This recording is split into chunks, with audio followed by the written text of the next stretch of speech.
Good day, I'm Anne Dolenchek, and thank you for watching Anne on Influence. In this episode, we're in conversation with Farhaanah van Heerden, Head of Social and Influencer at MediaCom. She's been in digital marketing for the past 9 years and sees it as her calling. She honestly loves the fast-paced and ever-changing environment of the industry. We chat about what a good tech tool and specialized agency in influencer marketing should have to be beneficial to brands, the solid team behind the scenes that it takes to create and implement successful influencer marketing campaigns, the value of using specialist agencies with big opted-in and vetted influencer databases, why incorporating all tiers of influence in campaigns work best, and the various ways brands can make use of influencers in addition to creating social media content. Before we get into the episode, just a big thank you to theSALT, the first to market nano influencer channel in South Africa and part of SA's #1 influencer marketing group, Nfinity, for sponsoring this podcast. Enjoy.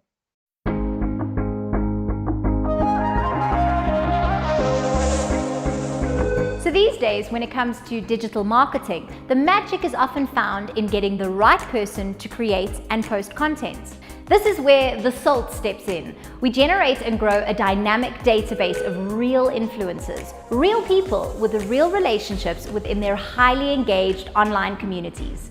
We know our people and we know what excites them, and that allows us to really pinpoint the right influencers for your campaign. Good morning, Farhaanah, and thank you so much for making the time to be with us today. Before we get into our conversation today, please can you tell us more about who you are and what it actually means to be the head of social and influencer? Okay, hi. So I'm Farhaanah. I'm originally from Cape Town, but have lived in Joburg for over 2 decades. I graduated from Wits University in 2010 with a BA in politics and international relations. So not the industry I'm in right now. I was just going to say politics. yeah. That's perfect for the industry we're in right now. Yeah, I had big dreams of joining the UN, right? But who didn't? So, Yeah. but yeah, anyway, I'm a mom to 2 beautiful little girls, also known as my gorgeous gremlins, and also a mom to 2 fur babies. Um, my career did not start off in marketing. I've worked in the finance and media industries before this.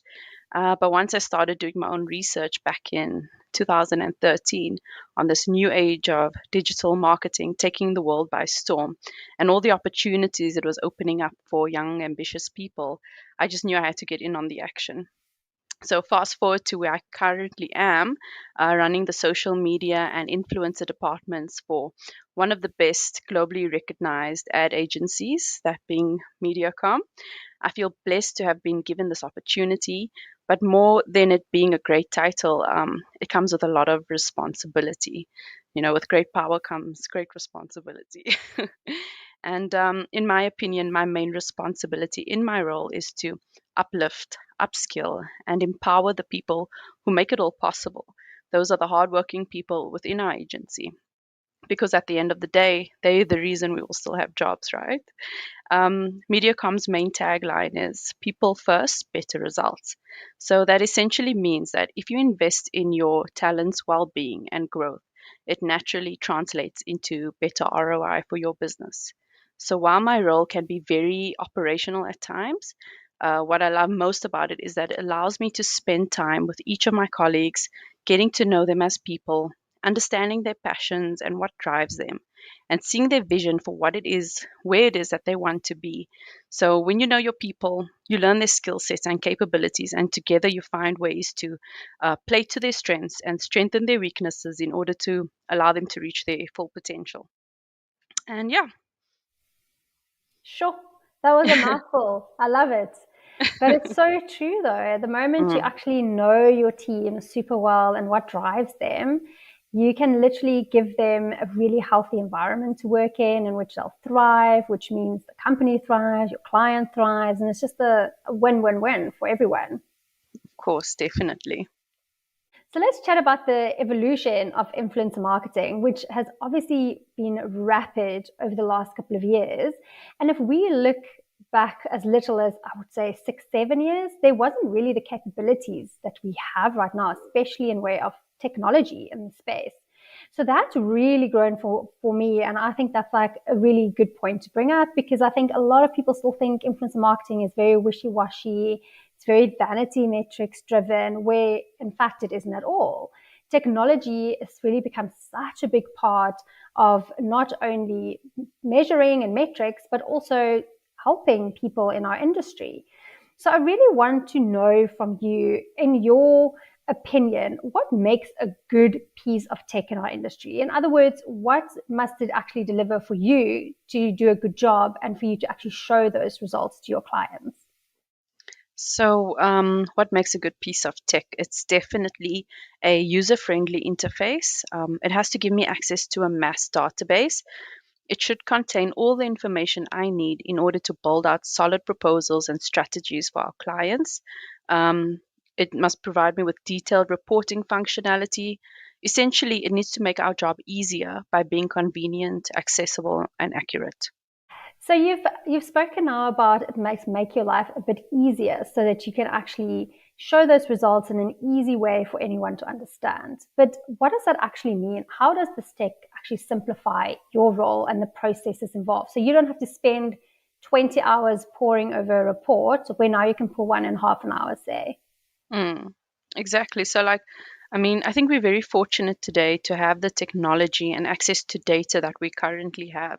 Because, back in the day when influencer marketing was still a fairly new concept, agencies and brands would have to manually contact influencers or celebs, either directly or through PR agencies. So, there was a lot of back and forth, which may have resulted in delayed campaign executions. So today, sourcing, booking, and connecting with large numbers of influencers can happen nearly instantaneously because of the capabilities of tech platforms like Webfluential. So campaign turnaround times are much faster. If you need to put together an urgent campaign, it can easily be done in less than a week, although not ideal. We're also able to book a lot more influencers at a time, and you can get them to promote your campaign across a number of touch points, such as social media or events and activations, etc. Um, yeah, so it's really simplified the process. It's like I said, we can actually build a campaign within a week if we had to, although it's not the situation we'd like to find ourselves in. No, exactly. And I love that you said that twice, just to make it Mm, very clear. Like, it's not ideal. We yeah. can do it, but it would be nice if we get some time. And gosh, when you said back in the day, before the technology, where you have to manually search for people, get in touch with them, pull into their DMs, they ignore you because they don't know who you are, they think you're spam. And Yeah. then it's like a whole back and forth. I remember those days of just having, literally, when influencer marketing just started, you have your little spreadsheet of like influencers that you kind of build relationships with, and you just put them on every single campaign because you have a relationship with them. So you might have like a list of 50 or 100 in the whole agency that's being passed around, where now it's so much more accurate to match those influencers with the right brands as well because of the tech. We've got access to thousands and thousands, which is Hmm. actually remarkable that that's happened over such a short space of time. Yeah, definitely. I agree with you. So, Farhaanah, many people think that influencer marketing campaigns are so easy. And they just happen and everything just goes well, which we obviously laugh at because we know this is not true. But I think it is because of professionals like yourself. This makes it seem really easy to run. So I would love for you to actually give us a little bit of a peek behind the scenes of how many people it takes, how many hours it takes, who's all involved to actually, from conceiving an idea to actually implementing it to that reporting, just to make it effective and run smoothly so that the client just thinks everything is amazing. Mm. So, you know, honestly, I don't think influencer campaigns are super complicated. They really aren't. It's just that to make a campaign successful, you need to have a solid behind the scenes team. So, for instance, when an influencer campaign brief comes in from one of our clients, we have our strategists work on the strategy. Our campaign manager begins the process of briefing in third party agencies such as Webfluential to begin the influencer sourcing process. Costings are put together, Paid media teams are briefed, KPIs are determined, and any other factors that are necessary to make the campaign successful are mapped out. So, this can include sourcing a gifting PR company to do sample drops, ensuring that if there's music involved, we get the proper authorization from the relevant social media platforms to use that track. Ensuring branded effects have been ingested and are available to use. If the client's legal team requires NDAs to be signed, we need to get those completed by every influencer and agency involved. The list goes on. This is just the planning process. Once your campaign proposal is ready to present to the client, it may go through like several reverts before it's completely approved. But when you have experienced campaign managers working for you, those number of reverts drop quite considerably. Once a proposal is signed off by the client and the creative brief that you've drafted for the influencers has been approved and billings have been secured, we give our third-party agencies the go-ahead to begin onboarding and securing influencers. Then we begin the influencer briefing process and content submission dates are set. So once you begin receiving content from the influencers, it has to go through a number of quality checks before it reaches the client for approval. Once the client gives the go-ahead, influencers begin posting to the various social platforms according to a approved posting schedule. And then we also have our social team who gets involved in community management of the influencers' content. Once the campaign is live, all content has gone out, we then begin the post-campaign reporting. And this is compiled by our campaign managers, which would include the paid and organic performance of all influencers' content. It's measured against industry benchmarks or set KPIs to check if the campaign under or overperformed. We also provide the client with an audience sentiment analysis, the top performing influencer posts, and in-depth insights and recommendations as well going forward. Then it's just a matter of paying the influencers once the campaign is done. It sounds complicated, but once you've been doing it for a long time, it actually becomes quite a seamless process.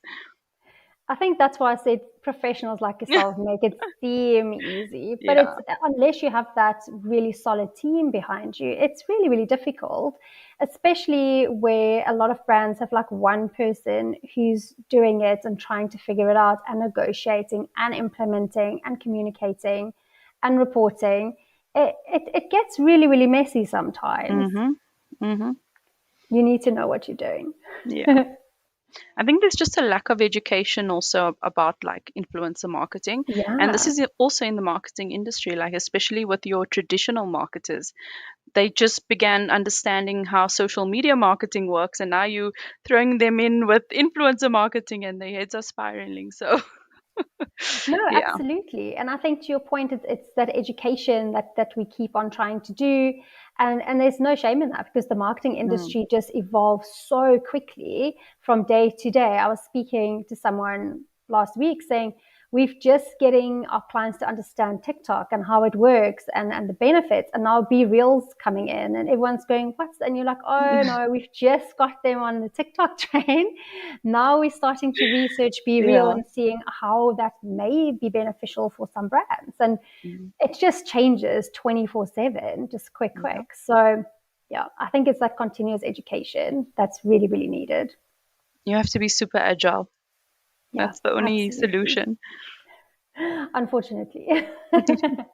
So Farhaanah, earlier you mentioned when we were talking about the technology and how it simplifies your life, you mentioned that it needs to have a database of a lot of influencers for you to choose from, but also to make sure that they're obviously aligned with your brand's values that you want to use so that you really do your job properly. So having access to those thousands and thousands of influencers is obviously hugely beneficial. So I would love for you just to walk us through what those benefits may be. Geez, the benefits are endless. It definitely results in quicker turnaround times since the influencer already has a relationship with the account manager from Webfluential. Influencer fees are readily available via the platform. there's quite a bit of data that we're able to retrieve based on the influencers' profiles. So that could be their target audience, the categories that they specialize in, such as food, parenting, fashion, etc., their geographic location, their interests, the kinds of brands that they would like to collaborate with, and so forth. So, yeah, that's probably, I don't see any cons. I just see a list of endless benefits. Amazing. And yeah, that also obviously makes your life a lot, or your job a lot quicker as well, because you can input all these into filters, and then they're like, there's your list of 20 influencers that might be great for this. And then obviously the sifting starts for you to really refine who would be most suitable. Yeah, definitely. And because, like our agency would understand the client, the brand, would understand the values and, the type of presence that they want to have online. So when that list comes back from our third parties, we already have that. We'll go through the list before it even reaches the client, because we already know the types of influencers that they would want to work with. For sure, and I think that's where humans is so beneficial to AI. It makes our life simple, but they really can't do those type of things, right? Yeah. Luckily, now at least we Luckily. still have jobs. Exactly. They mustn't start being able to do what we can do. Oh, Very gosh. dangerous. Yeah. So, Farhaanah, you've obviously been working with influencers for quite a while, and I've personally worked with you, so I know that you're very good at what you do. So let's talk about the different tiers of influence. I think the most popular influencers that everyone's always talking about is those macros and micros, because they've got that much bigger organic reach. They've got that very niche audiences that all brands are looking for. But lately, we've been seeing that nano influencers are really the flavor of the day, so to speak. And I really want you to just unpack for us, in your opinion, where nano influencers really fits into the whole kind of ecosystem of our different tiers of influencers. So I'd say there's definitely an essential role that nanos play, as they have a much more engaged audience compared to the micros and macros. So if your brand is looking for engagement or even to drive conversion, then having nanos as part of your campaign plan will definitely translate into solid results. Honestly, like these days, we always suggest nanos on most of our campaigns. Is there a reason why they are so much more engaging and drive so much more results for clients? So the nanos tend to have like proper, meaningful conversations with their fans or their followers, resulting in higher engagement. So they've got a highly engaged audience, and that usually delivers better ROI for your brand. Um, you can book like a large number of nanos on a small budget, and still see fantastic results. Um, what I always sort of compare to is that, like, your micros and macros, when you see a piece of content from them, you know um when it's like when it's an ad, or when it's branded content, and you're not always 100% sure if it's the brand for you. But when somebody within your smaller circle, they like, your nanos, they don't have as many followers, but when a recommendation comes from them, it seems a lot more authentic. I love that. And I think, to your point as well, I don't think a nano would be on a campaign for a brand that they're not already use or that they already really Yeah. like. So it is that really authentic conversation, because it's very easy for their small following just to be like, but I've never heard you speak about this at all while we were at gym the other day. Exactly. Is there any other benefits that brands can get from these smaller influencers, besides the ones you've already mentioned, that is really so much better for them than getting from a macro and micro influencer? So you could reach a pretty diverse audience. And if engagement is a major campaign objective, then nanos is definitely a way to go. They're also a good option when budgets are tight. What else? It also works if you're like trying to target a very niche audience, then that nano content would be a lot more relevant to that audience. It's also a good tool to use for targeting lower to middle LSM groups. Why is that, Farhaanah? If you can expand on that, perhaps. So, like with your micros and macros, even celebs, like they reach a certain, they become more of an aspirational figure, right, in their communities, and people aspire to be like them. But with your nanos, it's these are like people who are. It depends obviously on the product. So, like Yes. for example, if it's a household brand, and you're trying to target stay-at-home moms or even like your domestic workers, then you want to partner with smaller influencers who have more relevance in that category, if that makes Got sense. you. Yeah. It definitely makes sense. So it's more the people that you're kind of more likely to know personally than your aspirational influencers, so to say. Yeah, exactly. And I just want to make it super clear to our listeners that we are not saying that micros and macros are irrelevant. No. There's still a big place for them. It depends on where we slot in every tier, because there's definitely a use for all of them. Yeah, for sure. I mean, I feel that every influencer campaign strategy should include all tiers, because then you're reaching a much larger audience. I agree with that. And usually when Mm. I put strategies together, I'm a big fan of putting a mix together, just because you are reaching different audiences, and to your point, a diverse audience, if you actually have a great mix of them. Exactly. Yeah. So Farhaanah, obviously content is the driving force behind influencer marketing. That's why we have them. We want them to create that really relatable, aspirational, whatever kind of content that is. But there's so much more to it than just the influencer creating content, them sharing it on their platforms, and even the brand resharing that. So I would really like for you just to tell us more about what else can brands actually do with the content from their influencer campaigns. So brands can definitely repurpose influencers' content for their own social media channels or other digital touch points. They can also have the influencer attend activations or events, or use influencers in photo shoots, TVC shoots, all types of shoots.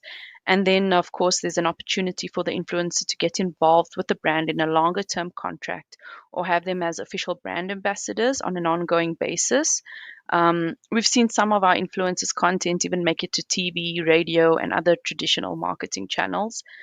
For instance, one of our global brands was so chuffed with the song that one of our influencers created for their campaign that they may actually be considering buying the rights to her track and using it on their future campaigns.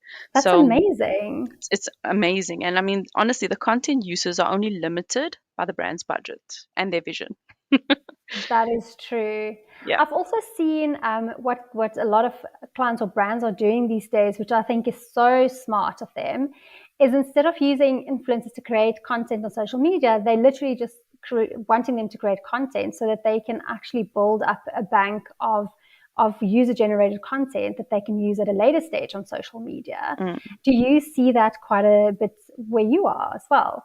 Oh, definitely. Like 100%. So, I mean, social media marketing has been around, right? And it's almost like, well, it's also because their ad is so subjective that people don't always tend to trust what the brand is putting out there.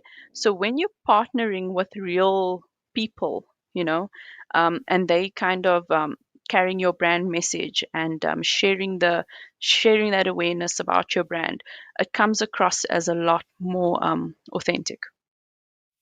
100%. And I think also branded content that we see from brand pages themselves is sometimes so generic that we're all just like, oh, just another branded piece of content. But the moment they actually have a piece of content on their feed that's made by a real person, it's almost like an endorsement from a real person that you will Of stop course. and have a look at, which is great. Yeah.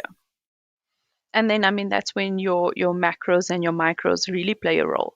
because Yes. they are the aspirational figures. If you're launching a new vitamin brand, then you will want to partner with the best athletes. And I mean, those athletes have tons of followers. So, yeah, it really speaks volume. No, of course. And I think also to your point, if you get someone like that on board, it also, those people really respect this person. And if they're saying, look, they make use of these vitamins, for instance, to boost their performance, I reckon quite a big percentage of people will try it just to see for themselves. Definitely. I mean, I think we've all fallen for that by now. Yes, we're in the industry, and sometimes I still go like, "Ooh, this targeting of ads was really good because I'm interested." Yeah, we're doing our jobs right then. Exactly, exactly. But then other times I'm like, I'm not the target market for this. But Mm. that's more on Zuckerberg's side of things. So let's not talk about that. So, for in your opinion, how important is actual strategy in influencer campaigns? I've often seen that people just use it as a tactic, which is perfectly fine, but they have no real thought behind it. It's just kind of like, oh, we have this TVC going live. Let's just get some influencers to talk about it. Yeah. Oh, that just always works out disastrously for me. So I would love Yeah. to know your thoughts on this. Honestly, strategy is very important because it ensures that the client has a clear direction of what they want to achieve from an influencer campaign. You can't just run an influencer campaign for the sake of it. There needs to be achieving clear objectives that you've put in place, as the marketer. Um, and whether that's to drive conversion, increase brand awareness, drive engagement, it has to have a strategy. And when you have a solid strategy in place, you're also able to give the influencers a proper detailed brief to work off of. 100%, which also means they're going to do an amazing job because they know Of course. exactly what's expected of them. And I also feel like when these influencer campaigns goes out with no thought behind it, I'm like, how do you know what success looks like? How are you reporting back on this? Yeah. We are so far from the days of like 2010, 2011, where we were just like, oh, you got 70 likes. That's amazing. That kind of doesn't mean anything these days. It really does, and it has to actually translate into something, right? At the end of the day, all agencies or all brands, for that matter, have objectives and targets that Yeah. they need to hit. And social media, influencer marketing, it needs to help you achieve those targets, not just be some like last minute wishy-washy idea. Exactly. And I think coming back to your comment earlier that we can put together campaigns really, really quickly, but it's not ideal. So, obviously those campaigns is being put together last minute. It's a bit chaotic, isn't it? Yep, last minute anything rarely ever performs well. I mean, when you attend a wedding that was quickly thrown together, it is usually planned. Is it usually planned very well, or do you end up having catering or wardrobe disasters on the day? So Always. exactly. So you need to give your team enough time to develop a sound strategy, source the right influencer profiles for the campaign, contact all other third parties that need to get involved. Not to mention onboarding, briefing, and content creation. It all takes time. I always recommend at least 2 to 3 months of planning for larger campaigns, and then a month for smaller ones. I think that is fair. Yeah. Just so that everyone has their ducks in a row, everyone who needs to be involved is properly involved, and there's also not that panic at the last minute. Hmm. Like, how is this gonna be? How's this gonna roll out? And then that sigh of relief, like, it's gone well. Let's not do that to the ops teams, especially. Yeah, for sure. So, Farhaanah, last question actually for our chat is that I would love for you just to give us one piece of advice that you think is most important to marketers who are already using influencer marketing just to make their campaigns super impactful, super effective. So I would say when you're ready to dive into influencer marketing, be cognizant of the fact that it isn't like your typical social media campaign. So while you are the one responsible for mapping out the strategy and objectives, you need to allow the influencers to take the lead in terms of how they want to execute their content.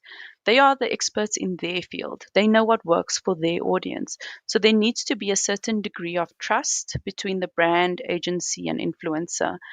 You can guide them in terms of the do's and don'ts for your brand, but allow them the creative freedom that they need to make your campaign a success. I think that is a solid piece of advice because I understand marketers and brand managers. This brand is their baby. So Mm, they want really like control over it. But yeah, with influencer marketing, please don't do that because then you might as well just put an ad out. Let them exactly. have freedom. Let them do what they do. They're the experts, like you say, and they know Mm, exactly what works for their audiences and what's going to tank. precisely. So, Farhaanah, thank you so much for joining us on Anon Influence today. I really appreciate your time and your insights. But before you go, please can you tell everyone where they can find you online if they want to find more about you and what you do? So they can definitely connect with me on LinkedIn. It's just my name and surname, Farhaanah van Heerden. They can send me we can connect and then they can send me a message. They can even just contact me on my email address. It's farhaanah.vanheerden at mediacom.com. Amazing. Thank you so much, Farhaanah, and have a lovely, lovely day. You too, Anne. Thanks so much for this. Enjoyed Big it. pleasure.